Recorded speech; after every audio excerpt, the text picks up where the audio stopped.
Accomplishing your goals can be a big deal. Setting out to do something and then completing it can give you a real sense of achievement. When you successfully complete something that other people have told you that you could never do, the confidence you gain within yourself is unmatched. There is something that strikes a chord when someone tells you that you are not good enough, that your ideas are outside your own limits. When other people set the standard for what you are capable of, it can either break you or it can ignite a fire within you that will give you the strength to stop at nothing to prove them wrong. Welcome to National Park After Dark.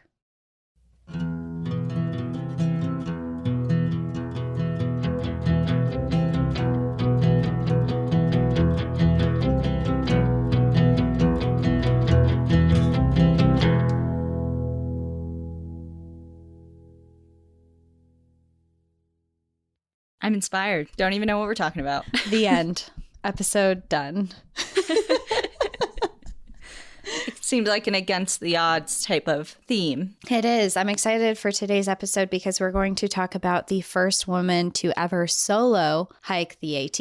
Oh, okay. I know absolutely nothing about this, so that's awesome. I feel like you're going to like this episode. And I really liked researching her because I love to solo hike. And I'm not a thru-hiker or anything, but I know thru-hikers and solo hikers and stuff, and I'm just so inspired by them. So reading this woman's story was really cool. Well, before you tell us all about it, we have something to tell you all about. We sure do. And it's really great and exciting. It's also great and exciting because we have finally figured out what trips we are going to launch for 2024. And we're doing it a little differently. I know last year we kind of announced a couple and then we're like, oh wait, we have more, and then this one, and then this one. And that's because we just got really excited and wanted to keep adding things. But we did a little different type of way this time. So we have all of the trips at once that we're going to tell you. So you have time to look over all of the itineraries, make a decision before they go live, so you can have your options. We're not going to add any more. Promise. Yeah. Cross my heart. Don't say promise, because everyone's like, no, please add more.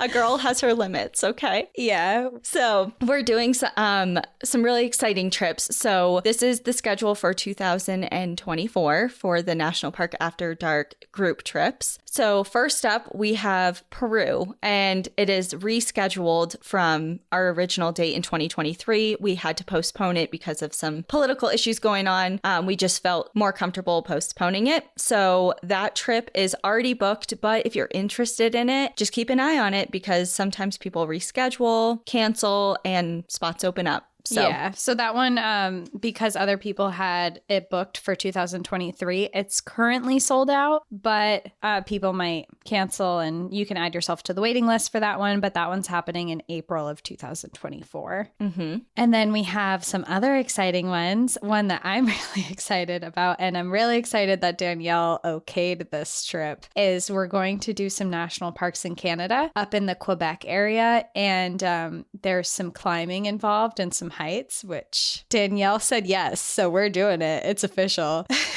Okay, I'm physically going. I'll figure out if I'll do the height thing once I'm there. But yeah, that one's exciting. That one will be in July. The next one, we're keeping kind of like the northeastern theme. We're going to be going to Acadia, and that will be in August. That's a full camping trip in Acadia National Park, our home, quote unquote, home national park. Yes. And finally, our last trip is going to be to Borneo, which if you listen to the episode that Danielle did on Borneo, then you already know all about it and how amazing it's going to be. So we added it to the itinerary for 2024. Yep. So that'll be in September. That one is going to be so cool. It's very animal centered. We're going to be visiting a lot of orangutan, sun bear sanctuaries, doing a lot of jungle hikes, learning about the wildlife there. So each trip has something different. Peru is cultural. Canada is heights, I guess. Well, and there's kayaking with whales, and it's hiking and visiting like the old Canadian French towns, and it'll be a cool one. And Acadia is camping, and Borneo is more wildlife centered. So something for everyone. And we hope that you guys check out all of those itineraries. They're all going to be linked in our show description, and they will be in our link tree through Instagram too. Yeah, so check them out. And we'll be posting about them on our social media, on Instagram. Our Instagram's National Park After Dark if you want to see more of what we're posting about it, because we'll certainly keep you all updated. But we just wanted to let you know, keep an eye on it. We have our launch dates and everything that you need to know in the show description. So just check it out and hope to see you there. Yeah, we'll see you there. All right, so let's go to the AT now. Yeah, we're going to the AT. So today's episode, like I said, we are going to be diving into the story of the first woman to ever solo hike the full Appalachian Trail. Not only did she complete it, but she actually walked the trail 3 times. Crazy. From start to finish. From start to finish, she has done the AT 3 times. Okay. And although she is the very first solo hiker that was a woman who completed it, there was one woman who hiked it before her, and her name was Mildred Norman Ryder. But she was a lot younger than who we're talking about today, and she was with another person. So 2 different animals, but still cool. Gotcha. Still a woman hiking it like way earlier than most people ever hiked it.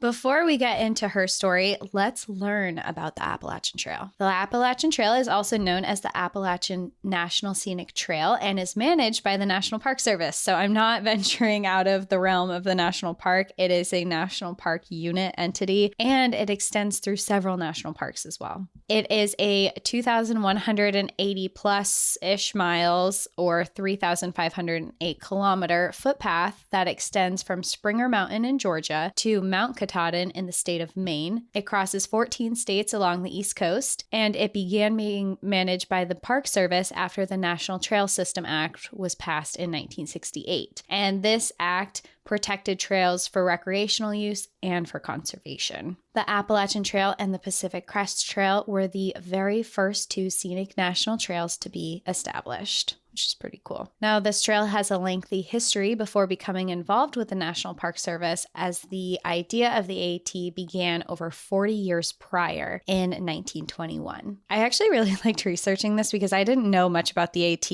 and the AT's in our backyard, and I've hiked many sections of the AT in New England, but I just didn't know like where it came from. And the original idea for the AT actually came from an American conservationist and forester named Benton McKay. Now, he grew up in rural New England, and he eventually went on to get a degree in geology at Harvard University, where afterwards he worked for the U.S. Forest Service and he taught at a forestry school. So his idea for the AT first came to him after a hike up Stratton Mountain in southern Vermont. He was standing on the summit, and that's when he began brainstorming the idea of a trail that stretched from north to south, or south to north, whatever way you want to look at it. At this time, World War I had only ended a few years prior in 1918, and overall society was really struggling at that point. People who returned from war were lost in what they should do now that they were home. People were tired, they were unhappy from years of struggling economically, and many people lost their loved ones during the war. So it was a really kind of solemn time in history. And Benton presented the concept to the public in 1921, and he titled it An Appalachian Trail, a Project in Regional Planning, and it was published in the Journal of American Institute of Architects. And now in this, he outlined the idea of creating camp communities that were connected by a trail that would extend the entire East Coast. So his idea for these camp communities is he wanted to create the perfect lifestyle that people would be able to live and work and prioritize outdoor recreation because they lived in the places that they could do it. He wanted people to have the opportunity to live slower lives among people who are like-minded. And he created this idea on the basis that after the war, people were generally burnt out on the way that life was being lived. So he was quoted saying, "Something has been going on in this country during the past few strenuous years, which in the war and general upheaval has been somewhat lost from the public mind. It is the slow, quiet development of a special type of community, the recreation camp. It is something neither urban nor rural. It escapes the hecticness of one and the loneliness of the other." So his whole idea was basically he wanted to create these really nice communities where people could live the ideal life with people whom he thought would be like-minded, and they could live off of the land and off of whatever they could produce in the areas that they were in, and they could travel within each other through a trail that would extend up the whole eastern coast. That's a really interesting origin story that I was unaware of, but I had do no have idea either. I have a question. Why is Florida not involved? I don't know. It's just like, we don't the really care. The whole East Coast except for you, Florida. It's like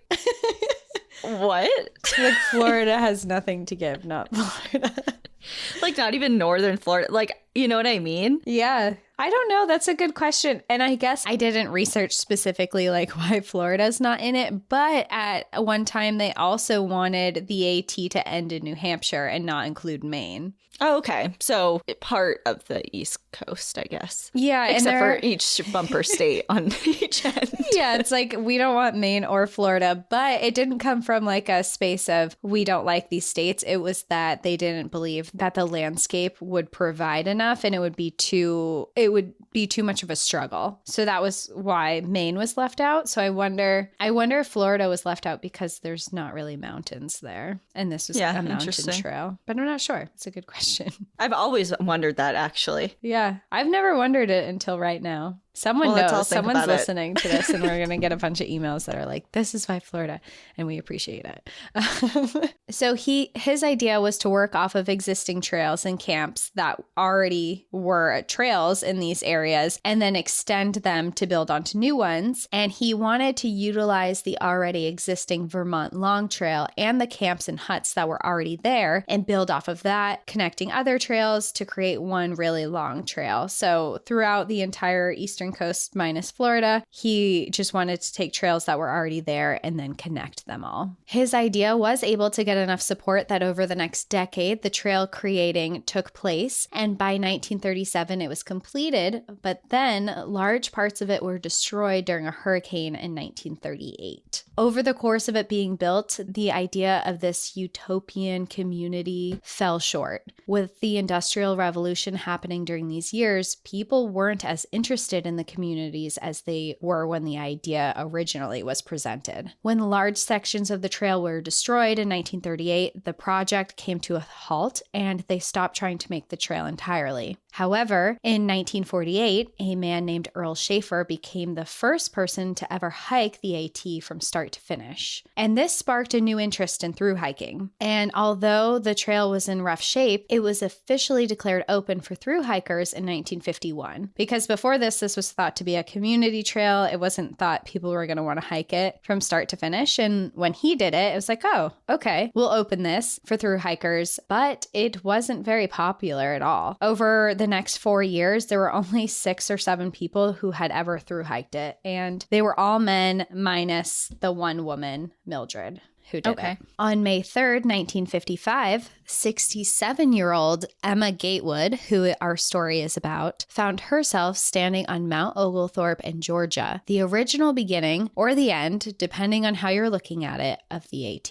Later, the start of the trail was changed to Springer Mountain, and when she arrived, she had lugged a cardboard box with all of her belongings from her taxi to the trailhead. She stepped into the woods, slipping off the simple dress and slippers she had worn, and exchanged them with a pair of dungarees, a comfortable top, a headband, and tennis shoes. She then pulled out a drawstring sack made from denim that she had stitched herself. She filled it with the items of the cardboard box, including sausage, raisins, peanuts, bouillon cubes, powdered milk, Band-Aids, iodine, bobby pins, and a jar of Vicks VapoRub. She added a warm jacket, some water, a Swiss Army knife, a shower curtain to protect her from the rain, candy mints, a pen, and a journal. She also packed her dress and slippers for the event she needed to dress nice. She then threw the cardboard box into a chicken coop that she found nearby. In total, her sack weighed 17 pounds. Her inspiration to do the Appalachian Trail had come from an article that she had read in National Geographic, highlighting the trail and the men who had done it. The article had stated that the trail was easy and required no prior skills. It also stated what hikers brought with them, recommending a pack closer to 40 pounds. But she didn't find it necessary and brought only the things that she believed that she would need. She had been dreaming of hiking the AT for years by the time she first stepped onto it, and she dreamt of being the first woman to ever solo hike it. Emma was 5'2" and 150 pounds. She had no through hiking experience, but she was a hardened woman through her intensive work on her farm. Her hands were covered in calluses, she was blind without her glasses, and she wasn't all that prepared for her journey. At 67 years old, this was her first opportunity to hike the trail, and she had no map, no sleeping bag, and no tent. She had been saving money as she could, and she retired and was earning $52 per month. And to prepare for the trail, she had been taking long walks around her area in Ohio. She had an 8th grade education, but she loved to read, and she had trained herself to identify plants and animals and know different plants that were safe to eat.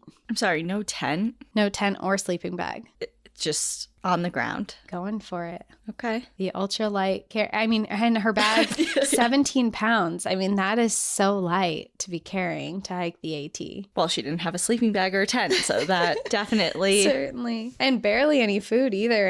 And she brought a tarp instead of rain stuff. It's just, yeah, she has way less than most people have ever hiked the AT with. Mm-hmm.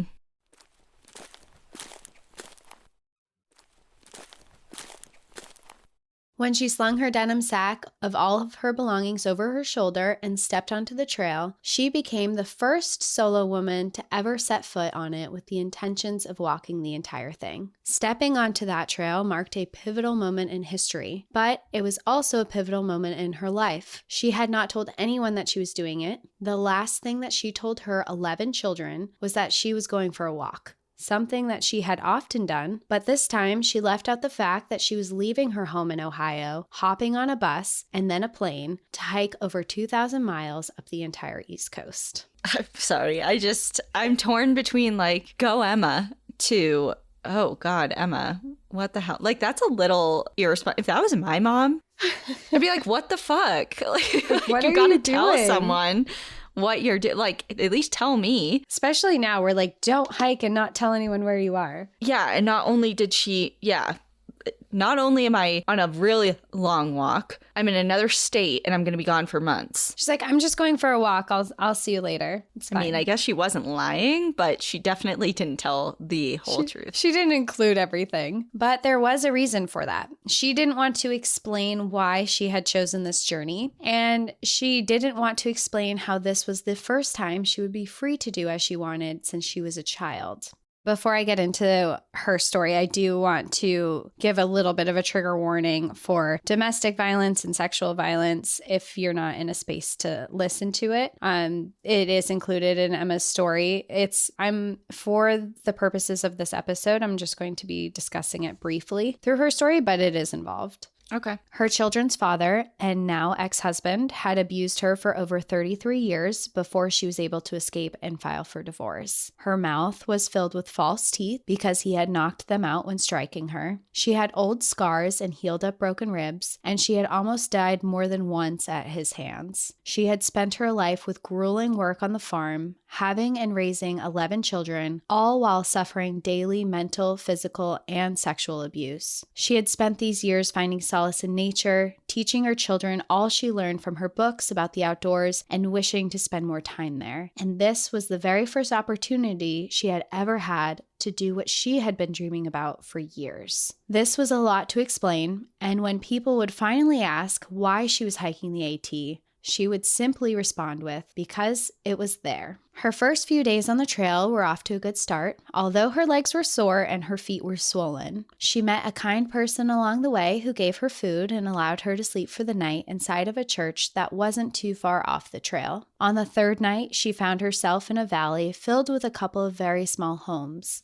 Outside of one of them was a woman chopping wood. She approached her and noticed that she was very dirty, chewing tobacco, and it looked like her hair had not been brushed in a very long time. She asked the woman if she could spend the night, to which she responded that they had never turned anyone away who asked and needed a place to stay for the night. So she brought Emma to her home, and her husband was waiting outside. Her husband looked very different from this woman. He was clean, well-dressed, and immediately Emma knew that something was off with this couple. He questioned her and asked her for identification and questioned what she was doing. When she explained to him that she was hiking the AT, he asked her if her family approved of what she was doing. When she told him that they didn't know what she was doing, he told her that she didn't belong out there, that she should go home, and that she could not stay with them. So that night, she found an empty kids' summer camp and slept on the floor of one of the cabins. Now, this was a part of the journey that she hadn't expected or prepared for, that she would need to ask for help of strangers and be prepared for people who wouldn't be happy to see a woman and an older woman out on the trail. This wasn't the last person that she would encounter like this, but it is also important to say that she met a lot of people who were willing to help her. She hitched rides into town when she needed supplies and found people who were willing to house and share their food with her. By May 14th, she crossed the state lines of Georgia into the mountains of North Carolina. She was in awe of the Blue Ridge Mountains, how secluded from the world she felt, and the amazing views that were there. Some days she was walking up to 22 miles, which is 35 kilometers, in a single day, sometimes venturing far off the trail to find a place to sleep for the night.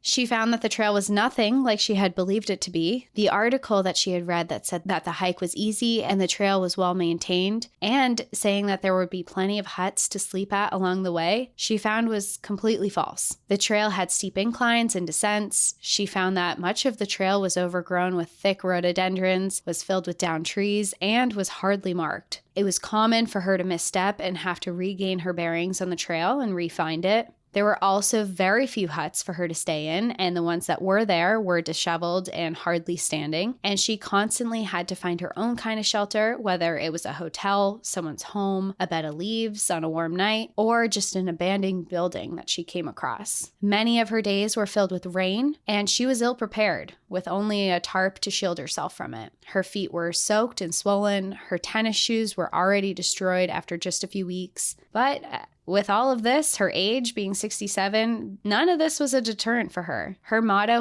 had always been, if men can do it, so can I. But of course, all these unknown obstacles made it a lot more difficult. God, I can't even imagine. I really can't. The whole lack of a map, too, is also worrisome. It is. And she definitely finds her way into like random places along the trail and gets lost. And from everything I read, it wasn't marked well. So she's just going for it and hoping for the best. 50s? Yeah, 50s? 1955. Okay. Now, it wasn't long until she made it to Smoky Mountain National Park and was able to go into town in Gatlinburg, Tennessee to stock up on some supplies. Here, she bought herself a rain jacket finally and a brand new pair of sneakers before continuing her journey, because hers had already, by the time she got to Tennessee, she needed a new pair. Hers were pretty much ruined through the sole of the shoe. Meanwhile, for all of this, her kids had not heard from Emma at all, but none of them were worried. Since her divorce several years prior, it wasn't uncommon for Emma to disappear on some adventure for a little while. So none of her 11 kids ever questioned why they didn't hear from her. Okay. They're like, she said she's out for a walk. She's out doing something. It's fine. As the days and weeks passed, still hardly anyone knew of her plans to complete the AT. The only ones who did know what she was doing was the taxi driver who drove her to the trailhead from the airport, and people who had specifically asked her when they allowed her to stay with them. But even then, most people that she met along the way, she hadn't told at all. It wasn't until June 20th, after she had hiked through Jefferson National Forest in Virginia, that she let it slip what she was doing to a man at a local gas station. The following day, as she sat along the road to eat a snack, a car with two men pulled next to her. They were well dressed, and when they approached her, they told her they were two trail club members who had heard of what she was doing. One of them was a photographer, and they wanted to tell her story. They believed her story would be inspiring for people around and that she would bring a lot more attention to the Appalachian Trail. So whoever she told, it immediately told made someone the rounds. Else. Yeah. Told a gossiper. And to this, Emma immediately said no. She's like, no, I'm not interested even slightly. No, thank you. And it was for a couple of reasons. First, she was worried that if people knew what she was doing, then people would take the opportunity to take advantage of her. She was older. She's 67. She's a woman out on the trail. And she thought that if people knew, that it might attract people who would try to harm her. After all, she had already encountered people who believed that because she was a woman and an older one that she belonged at home. Plus, she still hadn't told her family. So it's just like mom's gone and then you're on the news or in the newspapers. Yep. Your picture hiking the trail. It's like, oh, I haven't told anyone. I don't know if I really want them to find out from a newspaper article. So valid. Yeah. Imagine. Oh my God. It's like, Mom? Hello? What are you doing? Yeah. Surprise. Well, these men weren't really taking no for an answer. They were really interested in her story. And so they were like, okay, that's fine, but let us give you a place to stay for the night. And we'll just talk about it a little bit more. And she agreed. She went, she hiked for the day. And at the end of the trail that she got, she landed on a road. They picked her up and let her spend the night with them. She stayed in the cabin. They made her food. They talked about everything. And that night, they convinced her to allow them to publish her story. I knew that was around the corner. Sneaky. It's like, oh, right. All right. No, that's fine. But just come here. They're like, and we're going to schmooze you like you're hungry and you need a warm bed tonight. Like, let me just help you out and we'll just talk about this a little more. I don't like that. It's dirty. It is. It's sneaky. Sneaky. But we know her story maybe because of people who did this. Okay. All right.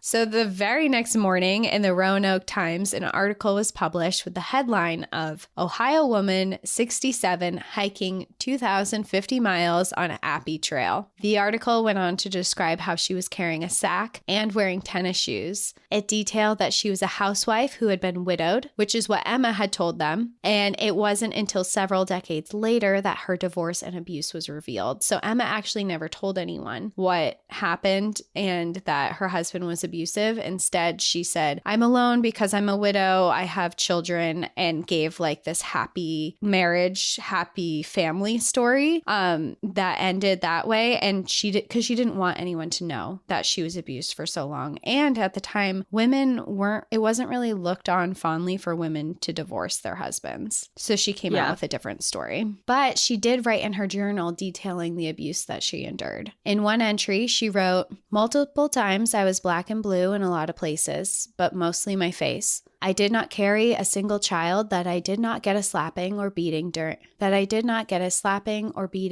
that time, and several times he put me outside and told me to go. It was one grand nightmare to live with him and his maniacal temper. Shortly after that story was published in the Roanoke Times, it became a nationwide headline, published in newspapers from LA to New York. This was the very first time that a hiker had ever gotten the type of publicity that she was receiving. With the war, no one was interested in thru-hikers before or really thought of them. While she was on the trail, she was alone, but as soon as she would get into towns, there was almost always a reporter waiting to come across her walking down the road and would ask for an interview. Even though she was exhausted, hungry, and sore, most of the time she would speak to them, and a lot of times she was bribed with some food and a place to stay. As she hiked through Shenandoah National Park, she found it to be the easiest stretch of journey yet. The weather was warm and filled with sunshine, the hiking was gradual, and the elevations were smaller than before. She slept well and she found shelter here. The weather held out and she was able to get in a few 21-mile or 33-kilometer days. That's insane. 67 21-mile. I've done 21 miles before and it was rough. And I was in my 20s when I first did anything like that. And 67, I'm looking at our itinerary and that 17-mile hike we're doing in Patagonia. Oh, in yeah. a week. I'm like, oh boy. Like I'm mentally preparing for it. I'm like rolling out my legs for that one and stretching. And she's just like, I just do this for a couple days straight. Yeah. It's like, oh, okay. No big deal. Well, if Millie can do it, we can do it. Emma? Oh, who's Millie? Is that the other woman? Mildred is the first one who ever did it. Okay, that's who I was thinking of. Well, if they can do it, both of them. Yeah, if both of them can do it, then we can do it. Why am I having so hard of a time? I don't know. Today with the names. It's very simple. This is Emma Gatewood, Grandma Gatewood. Okay. As she continued her journey and tried to get to Harper's Ferry, which is the halfway, it's referred to as the mental halfway point of the AT, she found herself lost. The trail was hardly marked, and she veered off trail several times, jumping onto other trails entirely. Eventually, she came across a man who had told her that the trail had been rerouted and pointed her in a new direction. Meanwhile, the press continued to follow her north, and so did Hurricane Connie. Hurricane Connie made landfall on August 12, 1955, and was classified as a Category 4 hurricane. It hit North Carolina the worst, causing over $40 million in damages and killing 27 people in just that state. But it came inland, and it didn't dissipate until it hit the Great Lakes north of Michigan, and not until after it killed 3 people in Ontario. There were deaths in Pennsylvania, New Jersey, and New York. It brought 75-mile-per-hour winds and torn down trees and left debris all over the AT and flooding up the entire coast, all while Emma was still hiking the trail. At almost the same time, Hurricane Diane hit, causing $1 billion in damages. While it started in North Carolina, it extended up the coast all the way to Rhode Island, causing massive floods and killing at least 184 people. During this time, Emma was soaked through all of her clothing, her feet were soaked, she had bunions on her big toes that made it painful to walk, but she continued on. She took shelter as needed to and braved the storms when they slowed down enough for her to continue. Luckily, she had made it to where the Long Trail and the AT meet in Vermont and was not in the center of the storm. All the rain, though, did mean that it was time to buy another pair of tennis shoes. Emma Gatewood arrived in the White Mountains of New Hampshire, which she read was known for some of the worst weather in the world and could be harsh in even the summertime. Still, though, she slung her light sack over her shoulder and carried on with her tennis shoes and the very little things that she packed that she felt were just enough. There's just so many ways that this could have gone wrong. For sure. She's, I don't know if fortunate, lucky, planning kind of. I mean, obviously she did do some sort of research if she knew about the weather in New England or in New Hampshire. Mm-hmm. So I don't want to say that she just like sent it like without really any sort of research or, you know, any looking into it. Obviously she read up on it. She didn't just arrive one day and was like, oh, I guess I'm going to do this today. Like, oh, look where I am. Right. Might as well. I don't know if it's like a mixture of good fortune and research. I don't know what it is, but whatever happened, I mean, just because I think of all the like the bad things that have happened on the AT between accidents and otherwise. And just to know that she's just like up there trudging along. Yeah. And New Hampshire is said to be one of the hardest sections. I mean, I believe it. Yeah. Yeah, with all of the inclines and everything. But it is the articles that she read about that inspired this AT trip did say that this trail was way different than she's experiencing. It was like, it's a really easy trail, laid back. There's huts to sleep on every night. There's plenty of resources. Trails are well marked. So she's up here and she's like, hold on, like this is very, very different than what I read. But she's up here and she gets to New Hampshire and she's still trudging on. She's getting closer to the end. And when she got to the bottom of Mount Cube in Orford, New Hampshire, she came across a farmhouse on the bottom. When an old couple opened the doors, she introduced herself as the first woman to ever fully hike the Appalachian Trail solo. They welcomed her in for a night and they ended up becoming lifelong friends. Later in life, Emma was the inspiration for this older couple to hike all 46 major peaks in the Adirondacks. Oh, wow. That's really cool. She's just like spreading her enthusiasm and her inspiration. She's like, go ahead, like go hike it. And they did. And they were around her age too. I'm just imagining when she first introduced herself, like how you said, she was like, hi, it's me, Emma, the first woman to solo hike the AT. Like, and they're like, okay, hi. Like, you could have just said you're Emma. It reminds me of, I don't know if you watch like Game of Thrones or House of Dragon or anything, but anytime anyone introduces themselves or somebody else, there's like a million titles to go along with it. It's not just like, oh, this is Daenerys. It's like, I, Daenerys Stormborn, first of her name, breaker of chains, mother of dragons, and like it goes on and on and on. It's like, oh my God, okay, we get it. And that's how I want to introduce myself from now on. What would be your titles? I'd be like, I am Cassandra, lover of vanilla chais and hiking in short day hikes. They call me, I don't know. Okay, you'll work on it. It's fine. I'll work on it. Well, she gets to New Hampshire, and I liked this section especially because, of course, she's hiking along a lot of trails that I've done, you've done. So reading about it was really cool. She continued on in New Hampshire, hiking Mount Kinsman, Mount Moosilauke, hiking Cannon Mountain, wandering through Franconia Notch, seeing the Old Man of the Mountain while it still existed on the cliffside. R.I.P. R.I.P. R.I.P. It's a tough subject. It's a sore subject now, however many years later. Yeah. 15? When did it fall? I don't know. Hold on, I'm going to Google it really quick. Yeah. This is like New Hampshire facts we should know. 2003. 2003. I was 12 years old. I do remember the Old Man of the Mountain, though. So for anyone listening that doesn't know what the Old Man of the Mountain is in New Hampshire, you should look it up. Iconic. Iconic.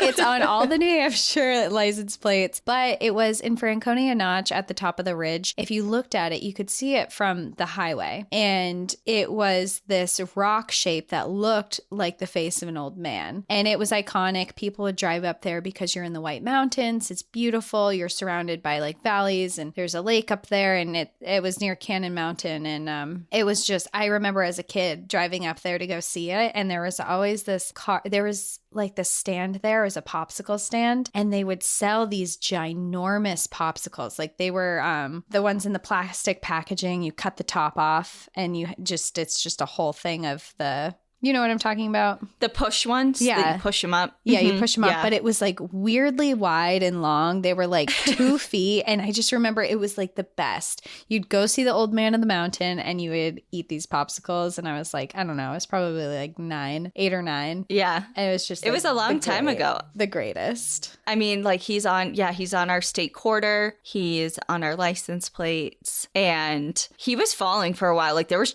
like he was being held up for a while. Like it was coming. But yeah, I remember it was like a collective heartbreak in New Hampshire when the day finally came that he tumbled on down. Yeah. And it still is. I mean, it's still on our license plate. Everyone still remembers the Old Man of the Mountain. It's talked about constantly still. People have talked about remaking it and putting it back up there, which has not happened. It's like it happened. I recently saw an article of someone who was traveling, and I forget where they were traveling, but they took a photo of a mountain that has almost the same rock face of Old Man of the Mountain in New Hampshire, and it looks super similar, and they took a photo of it on their travels. And I was like, Old Man of the Mountain is alive. Well, I feel like it won't be going anywhere. I feel like it's kind of similar to how the California state flag has a grizzly, and who the fuck are they kidding? They haven't, sorry for swearing. Like you don't have a grizzly. Who are they kidding? Yeah, the grizzlies are long gone. I think it'll be kind of like the same thing. It's like, it's just there. Yeah. Yeah, I agree. What else are we going to put on there? Yeah, a birch tree, like fun. Well, anyway, back to Emma. You have all learned about, it's hard not to talk about New Hampshire when it comes up in these stories. But she sees Old Man of the Mountain, and then she goes on to hike the Presidential Range. She stops at the Lake of the Clouds hut just below the summit of Mount Washington for a break and a snack. By this time in her journey, she was experiencing significant knee pain. Her feet were swollen, her hair was unkempt, she was covered in a film of dirt from the trail, and she stood out when she was walking on the trail. But that day on Mount Washington, the sun was shining. It was a warm day, but it was extremely windy. There were times where she felt like she was going to get blown off the top, which anyone who's been to the top of Mount Washington can recognize and sympathize with. But while she was at the top, it was filled with tourists who were taking photos, and many of them stared at her. She looked she was rugged looking, and they were staring at her. A couple of people tried to approach her, but this didn't bother her. She just continued on. As she continued through the states, newspapers were still following her, and they had headlines wherever she went, titled with things like Appalachian heroine, walking into the spotlight, senior citizen hiking a prominent trail. And often these articles cited her age, and they called her Grandma Gatewood. Reporters tracked her down, even jumping onto trails that she was on, and a lot of them would ask the same question: why a woman, and a woman of her age, would be out hiking the trail? She was quoted saying, After 20 years of changing diapers and seeing children grow up and go their own way, I decided to take a walk, one I always wanted to take. Okay, so she is Forrest Gump. Essentially. Is what you're saying. Yeah. Just keeps walking. After Mount Washington, she went to Wildcat Mountain and then to Carter Notch. But she did not reach Carter Notch until after dark. And in the process, she accidentally dropped her glasses and she stepped on them, shattering them. And remember, Emma was almost blind without her glasses. But luckily, she had brought a second pair in the event that this happened. She traveled through New Hampshire and into Maine, staying at huts along the way and eating food that was offered inside of them. When she reached Maine, she was in the worst shape she had been the entire trip. Her knee was so swollen that she was hobbling on one leg now. She wrapped it to give it support and trekked on despite it. In her travels in Maine, she found nice people that were willing to house her and help take care of her knee and give her a night to spend there. But in Maine, while her body was struggling, she had also reached the worst trail conditions she had come across yet. I mentioned this earlier. When it was originally built, people had thought that it should end at Mount Washington, and continuing it to Maine would be too difficult. Eventually, they did decide it would continue to go into Maine, but the construction of the trail was slow, and when it officially finished, that's when the hurricanes came through, and there had been no maintenance on the trail since. So she was hobbling on one leg, she had to climb over boulders, down trees, and maneuver through trails that were hardly marked. When she reached the 100-mile wilderness of Maine, she was in the last leg of her journey before reaching the end point of Mount Katahdin. But again, she found that these trails were miserable. There had been a forest fire in the high peaks, leaving almost no trailblazes, and she had to wade through icy water for a section of it. There were no shelters, and she had to walk 2 miles off trail before she found anywhere that she could stay. The following day, she fell hard down a hillside. She sprained her ankle, bruised her eye, and broke her only pair of glasses that she had left. She navigated the trail half blindly until she reached the campground of Katahdin. Now, Emma Gatewood had hiked Katahdin once before in the previous year. In this attempted hike to hike Mount Katahdin, she had fallen, broken her glasses, and she got lost on the trail. And she required a rescue team to get her out. When she was rescued, the park rangers had told her, "Go home, Grandma." Oh, that is fresh. It's super fresh. And it was disheartening, too. When it happened, she was already feeling disheartened. You know, she was blind, she was injured, she was lost. And then you say, tell her, you know, you shouldn't be out here, go home. And she did. She listened to them. She hopped back on a train and she went back to Ohio. Oh, it's just so condescending. Yeah, it is. It's like, go home, Grandma, you don't belong here. While she's just trying to be outdoors and do what she loves. Everyone belongs outdoors. It's true. When she reached the campground, she actually recognized the men that were there, and the men recognized her. They had met her the year prior after she was rescued, and they were ecstatic to see her, especially when she told them that she had walked from Georgia. So the last time they saw her, she was like stumbling, hobbling, blind, disheartened, and now she just walked in. She is blind again. She's hobbling because she has a sprained leg. She's covered in dirt, and she's like, "Hey, this time I walked here from Georgia." Wait, so are these the same people that told her to go home? I don't think so. I think these were people who were just there. Okay, because I was going to say that would be such a Pretty Woman moment. Yeah. Do you know what I'm talking about? Some of them might have been some of the people who had met her and rescued her before, but I don't think everyone was. It's kind of like, you know, when Julia Roberts first walks in, when she's working as a sex worker. Yeah. To like that, like really fancy thing, and they all look down on her like, "You don't belong here, get out." And then at the end of the movie, she comes in. Like all dressed she's fancy, and she's like, "You work on commission, right?" And they're like, "Yeah." And she's just carrying all of these bags. And she's like, "Remember when I was here the other day and you wouldn't wait on me?" It's like, "You really missed out." And then she walks out with all these like clearly super expensive stuff. Yeah. Head held high. Yes. Such a stick it to the man. Yes. Or woman, you know. It was women in that. But yes, for sure. But these guys who saw her, they were so stoked to see her. They welcomed her. They cooked her food. They even cleaned her clothing for her and were just like, "Hell yeah, you're back and you are badder than ever." And the following morning, 2 reporters actually showed up and they were there to talk to her. There was one from Sports Illustrated and another from United Press. They snapped a few photos of Emma and they asked her what she thought of the AT and if the AT had met her expectations. And this is when Emma was really the first time that I found in my research that she had told people about the trail conditions. And she was quoted saying, "I read about this trail 3 years ago in a magazine, and the article told me about the beautiful trail, how well marked it was, and that it was cleared out, and that there were shelters at the end of a good day's hike. I thought it would be a nice lark. It wasn't. There were terrible blowdowns, burnt over areas that were never remarked, gravel and sand washouts, weeds and brush to your neck, and most of the shelters were very blown down or burned down or so filthy I chose to sleep on the outdoors. This is no trail. This is a nightmare. For some fool reason, they always lead you right over the biggest rock to the top of the biggest mountain they can find." She continued on to say, "I would have never started this trip if I had known how tough it was, but I couldn't and wouldn't quit." So she was basically like, this sucks and this is not a trail. You need to figure this out, but I'm not stopping. Like, I'm just telling you, this was the worst. This was the worst. I hated that. I've hated every all moment. times. Yeah.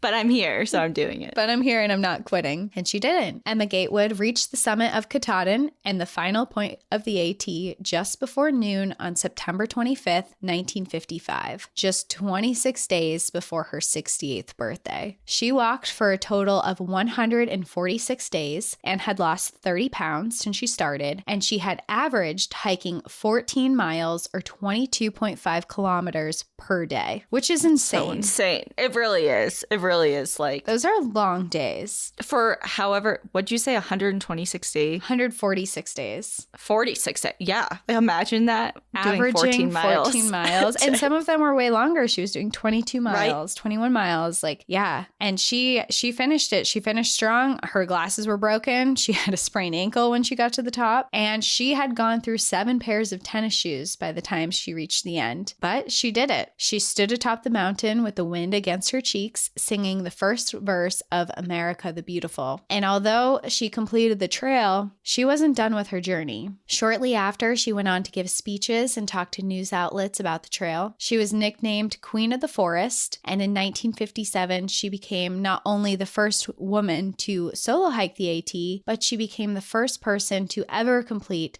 the AT twice. So she didn't hate it that much. She's like, I'm going to do it again. And she did report, and I'll go into more of it in a minute, but she did report that the trail conditions do get better. Okay. Later, she went on to complete the trail for a 3rd time, although the 3rd time she did it in sections. In 1958, she climbed 6 of the mountains in the Adirondacks. And in 1959, at the age of 71, she hiked the entire 2,000 miles, which is 3,218 kilometers of the Oregon Trail. I was actually going to ask that as a follow-up question if she went on to do any others, because I feel like once people get that bug, they want to do others, like the PCT, Oregon Trail, AT. Like, you just, you keep wanting to do more and more of them. Yeah, she never quit. Every January for the remainder of her life, she led a 6-mile or 9.6 kilometer hike through her home state of Ohio in Hocking Hill State Park. And for the last hike that she ever did there in 1973, over 2,500 people showed up to join her for the hike. Wow. In her early 80s, she spent her time doing trail maintenance across a 30-mile trail in Ohio, and she also was a life member of the National Campers and Hikers Association and a member of the Appalachian Club. She spent her time advocating for trails and maintaining them, and she played an integral role in the reconstruction and maintenance of the Appalachian Trail. The publicity that she brought to the trail and reporting and telling people what the true conditions of it were the direct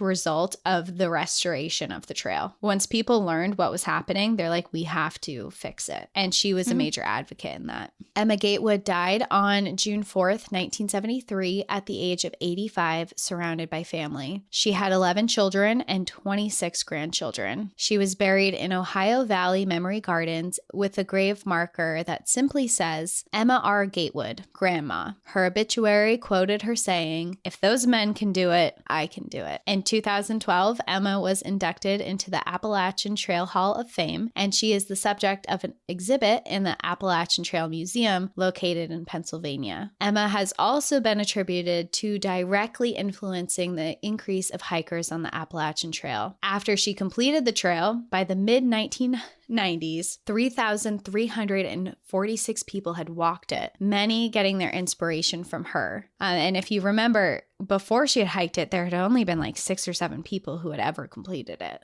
Yeah, just a handful. So just a couple decades later, now thousands of people have done it. And not only did she inspire more thru-hikers, but she actually inspired 2 distinct movements in thru-hiking. First was women thru-hiking, and also the ultralight movement, because she advocated for, you don't need to carry these huge bags. You don't need all this stuff. You can, and now they have like ultralight bags, and you like shave off all your weight on your bags. You cut off like strings to get rid of it, like ultralight hiking. And as of 2016, 29% of hikers on the AT are women. And that is still believed to be directly impacted because of Emma Gatewood's hike. She is still spoken about today, and she continues to inspire thru-hikers. A family member of hers wrote a New York Times best-selling book titled Grandma Gatewood's Walk, The Inspiring Story of the Woman Who Saved the Appalachian Trail, which is by Ben Montgomery, and it details her hike and the people that she met along the way, and is actually a major resource that I used for this episode. The book is great. I think that if you're interested in more details of her story, it's so good because it goes so much into all of her supplies that she had, all the people she met along the way, her individual struggles in each state, which I didn't go through for this episode, obviously, because I didn't want to like jump into every single state and every single thing that she did. But the book does, and it goes into quotes, and it has photos of her from way back in the day. And she's like, she looks like your grandma. Like, she looks like the person who would be in the kitchen, like making you cookies and reading you stories and stuff. Like, she just looks like the comfy, loving grandma, even in her attire on the trail. So seeing photos, I'll post photos of her too, so everyone can see. But it is a really good book. I recommend people read it. And today, Emma is remembered as the woman who saved the Appalachian Trail and the woman who inspired thousands to hike it, because the trail was kind of dying. People had made it. It wasn't maintained. People weren't through hiking it. And now it's a major hike in the entire United States. Well, it's really interesting to think of how it was before, because obviously we've grown up, especially in New England, with it being such an integral part of the outdoors, and it's so popular. And we both know people who have either thru-hiked it or have hiked it in sections. It's just like, if you're in the Northeast or even the Eastern Seaboard, more often than not, if you're out in the outdoor community and stuff, you know people who have done it. So for sure. like to think that there was a time that people were just losing interest in it altogether, and it just almost kind of became a relic of the past, and maybe it could have just been lost forever. It's crazy to think that, you know, this one woman had such a huge impact on its future and how we know it today. Exactly. And on her travels, people didn't think that she could do it because she was 67 and because she was a woman. So she really overcame those barriers. She didn't even care about them. People were like, go, what are you doing out here? And she's like, I'm walking. Get away from me. I think that's the coolest part to me, is the lack of fanfare on her end. Like, obviously, people were very interested in the story and they did their own thing with it. But as far as she went, you can tell it was a very personal accomplishment and journey, and she could have cared less if anyone ever knew about it. And I think that's the coolest part. I mean, it's awesome to be proud of your accomplishments, especially if it's something that you work towards and that, like, you know, it's just such a personal goal and you want to tell everybody, and that's fine too. But I think that it's the things that people do kind of like in the dark, just kind of like on their own, that are even more important because it's just so deeply personal. Yeah. It was something that she had been dreaming of her whole whole life. And she had gone through so much traumatic events in her life, and she had been abused her whole life, and she got out of that. And she's quoted in the book, it talks about that a lot more, but she said, as soon as I left, I was happy, I was free, I started doing things. And as soon as my children were grown, she's like, this is what I've wanted to do my whole life, and I'm going to make it happen. And she did. And now she's a legend in the AT world, and there's books written about her. She's in museums, there's trails named after her. She's a major, there's still articles that are being written about her today. I mean, there was recently a New York Times article that was published about her. So she's still very, very much being talked about. And I just thought, because it's ending National Women's Month, I thought it would be fun to highlight a woman who has had a huge impact on our history. Awesome. Well, in our hiking history, our outdoor history. Thank you for sharing. Yeah. It was a happy one. I was waiting for something to happen. I'm not feeling morbid recently. I just wanted an inspiring hiking outdoor fun one today. Okay. Well, it was nice. Yeah. Thank you. All right, everyone. Well, thanks for joining us. We will see you next week, right? Or is it Trail Tales? I don't know. I don't know. We see you all the time. We'll see you really soon. Sooner than you think. Yeah. In the meantime, enjoy the view. But watch your back. Bye. Bye.